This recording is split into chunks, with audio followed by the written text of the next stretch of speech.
чанде қабл узви мунтахаби гӯштини тарзи озоди Тоҷикистон Виктор Расадин дар охирин марҳилаи интихобии бозиҳои тобистонаи Олимпии Париж 2024 ки дар шаҳри Истанбули Туркия баргузор шуд, дар вазни то 74 кило иштирок намуда соҳиби рохати ин мусобиқаи муҳташам гардид.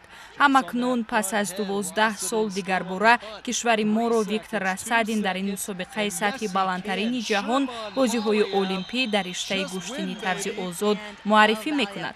ёдовар мешавем ки Виктор Расадин зодаи Ёқутистони Русия шаҳрвандии варзишии худро моҳи декабри соли гузашта иваз кард ва шомили ҳайати мунтахаби гӯштини тарзи озоди Тоҷикистон гардид. пас аз бозгашт ба Душанбе Виктор Расадинро дар фурудгоҳи байналмилалии шаҳри Душанбе намояндагони Кумитаи кор бо ҷавонон ва варзиши назди ҳукумати ҷумҳурии Тоҷикистон, роҳбарияти Федератсияи гӯштини мамлакат, варзишгарон ва дӯстдорони ин риштаи варзиш самимона истиқбол намуданд.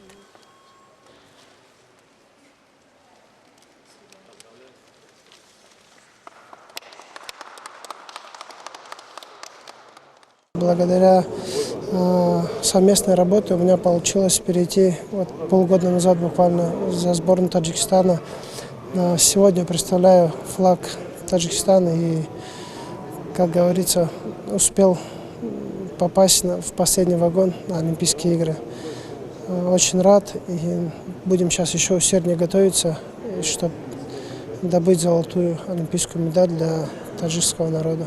Таджикистан мне очень нравится, честно сказать. Здесь те люди, которые меня окружают, они, честно сказать, добрые, ответственные, честные. Поэтому то, что я здесь нахожусь и находился до этого, я очень рад и всегда проводил хорошо время.